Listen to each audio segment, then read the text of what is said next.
Bonjour à toutes et à tous, nous continuons donc notre émission sur la trace des poilus et aujourd'hui donc dans ce quartier Miribel à Verdun, nous sommes particulièrement dans un secteur du Commonwealth dont nous avons un figurant ici en tenue et qui va nous raconter un peu sa passion, pourquoi donc figurer un soldat donc du Commonwealth. Je suis parti là-dessus à la base parce que dans le Commonwealth, vous avez toute la partie nord-américaine au Canada qui est francophone.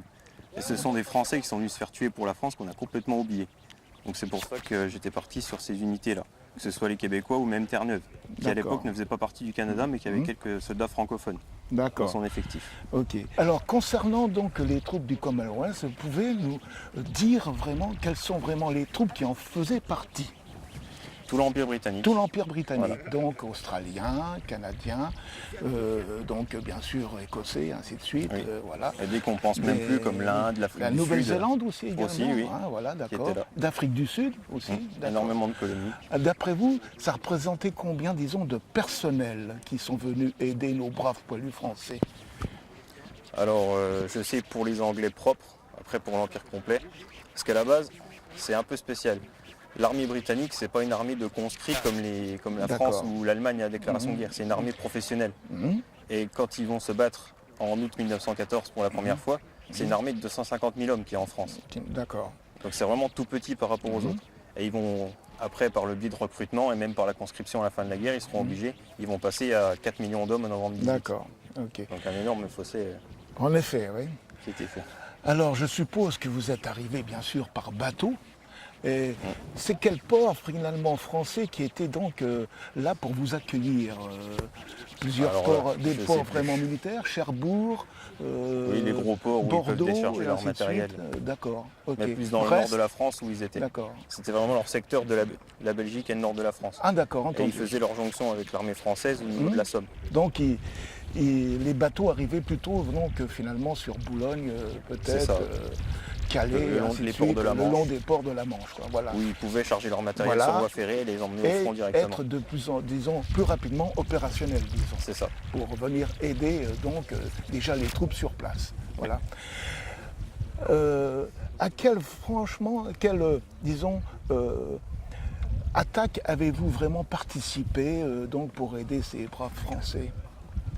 Alors la première bataille, c'est une des plus connues, c'est la bataille de Mons, où justement c'est le premier affrontement entre les Anglais et les Allemands.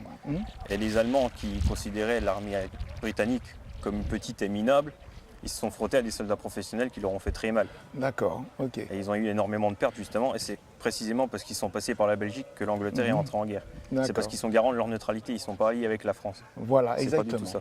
Voilà. Alors, encore une question pour faire découvrir finalement votre intervention en France, concernant donc les rapports avec l'armée française. Comment ça se passait finalement? Au début c'est un peu compliqué, parce que dans l'état-major britannique, le seul qui parle français c'est un lieutenant. Donc c'est pas un grade très haut, il porte toute la responsabilité des traductions. Après ça va aller en s'améliorant jusqu'à ce que le commandement allié soit donné aux Français justement. Les D'accord. Britanniques vont laisser le commandement suprême à D'accord. l'état-major français pour montrer qu'ils sont vraiment là D'accord, pour ok. aider. D'accord. Alors, donc on va en arriver finalement maintenant à vos pertes.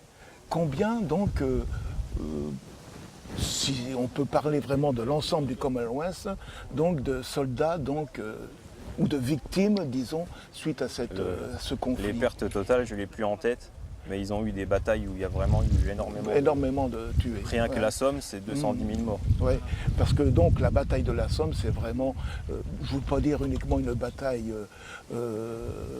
qui regarde que le Commonwealth, parce que les Français ont participé, mais à moindre échelle, disons. Et Voilà. c'est là que finalement, donc vous, les représentants donc, de cet empire britannique, avez subi vraiment le Oui. choc Et surtout que- de victimes. À la base, cette bataille de la Somme, elle est française. C'est une offensive conjointe avec les Italiens et les Russes. Sauf que début 1916, les Allemands attaquent à Verdun. Voilà. Et les Français n'ont plus assez de troupes pour faire cette offensive de la Somme. C'est pour ça qu'ils vont demander aux Qui Anglais ont de prendre demandé leur les lait. Anglais, donc à compter du 1er juillet 16. Voilà, Ce qui a soulagé, bien sûr, le front de Verdun. voilà, mais qui a coûté Voilà. très cher Qui a aux coûté Britanniques. très cher aux Britanniques. Voilà. Alors, est-ce que vous pouvez maintenant, après donc ce petit rappel historique de votre intervention, votre tenue? Alors c'est une tenue de second lieutenant terre-neuvien. Donc Terre-Neuve, c'est une île à l'est du Canada qui à l'époque ne fait pas partie du Canada. C'est encore pas une région à eux. C'est une province autonome. Et ils auront refusé d'être dans l'armée canadienne. Donc ils vont être intégrés dans la 29e division britannique. D'accord. Et ils vont particulièrement participer à la Somme, justement. Ah, voilà. Ils vont être en Turquie, se battre à Gallipoli, où ils vont À s'illustrer. Gallipoli, oui. Ils vont venir en France pour la bataille de la Somme. Et sur les 863 hommes du régiment, ils vont en perdre 801 dès le 1er juillet.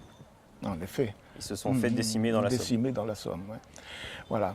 Alors, votre tenue, elle correspond à peu près à toutes les tenues que nous avons, même chez les poilus. Sauf que vous, est-ce que vous aviez une capote, comme les poilus l'avaient Oui, à un sauf certain que la moment? capote, c'est juste pour se tenir chaud.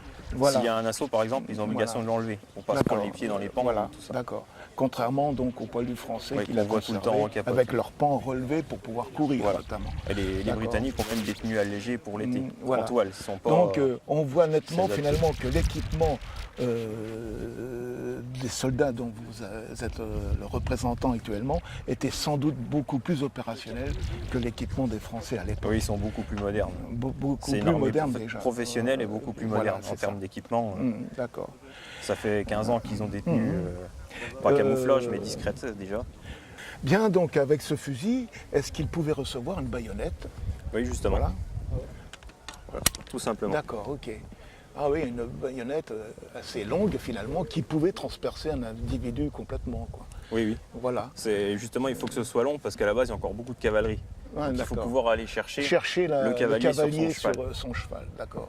C'est Donc pour ça que ce c'est qui très long. explique finalement cette longueur, Oui. en gros d'un bon 50 cm. Oui. Sinon, il n'y a pas besoin de si long.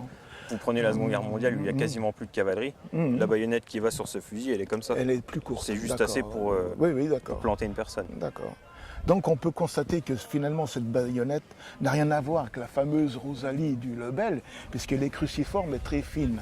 Hein. Celle-ci donc ressemble plus à un couteau finalement, avec une lame assez large et acérée à la fin. Voilà. Vous avez même celle des Canadiens qui est plus courte et qui vont après, quand ils vont changer de fusil, ils vont la retailler en forme de poignard, juste pour qu'elle soit un peu plus pointue et ils pourront se battre avec comme un couteau. D'accord. Alors, il y a une chose aussi qui m'intrigue sur votre tenue, c'est ce casque, donc en forme, disons, De plat à barbe. comme de ils plat à disent. barbe, voilà, qui pourrait sans doute être utilisé aussi pour cette fonction. C'est pour ça qu'ils l'appelaient comme ça. D'accord, voilà. C'est très Alors, utile. ce casque, dès votre première intervention, donc en 14, des pays du Commonwealth, comme les Anglais, Ouais. bien sûr, donc ils étaient déjà équipés de ce casque. Non, justement. Non? Ils ont des képis au début, enfin des casquettes. Même les Anglais Ouais. ont des C'est des justement à casquettes, cause du grand nombre de blessures à la tête qui vont créer les casques. D'accord. Et que ça arrive à la fin de l'année 1915. Alors donc comme le casque Adrian du fameux poilu qui est arrivé dès l'automne 15 également. Voilà. D'accord, Sauf entendu. qu'il arrivait un peu après, du coup on Ouais. s'est inspiré des défauts des Français pour faire un casque un D'accord, peu mieux. pour faire un casque, ouais, d'accord. Bah, c'est tout simple, c'est juste un cercle de métal, il y a une Ouais. presse qui vient donner Voilà, la bombe.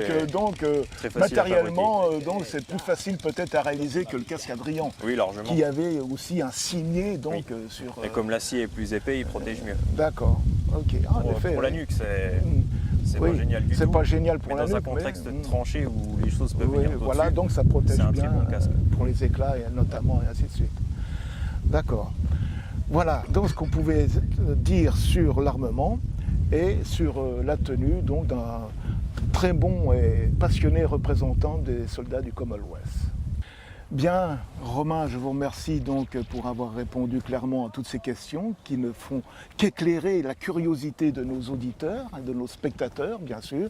Et je vais vous laisser interpréter une musique de votre convenance, un morceau qui sera, je suis sûr, judicieusement choisi pour terminer cette interview. Merci Romain et bon vent donc parmi donc vos figurants et parmi donc ces journées qui vous attendent pour reconstituer bien sûr le centenaire de 14-18. Merci. Merci à vous.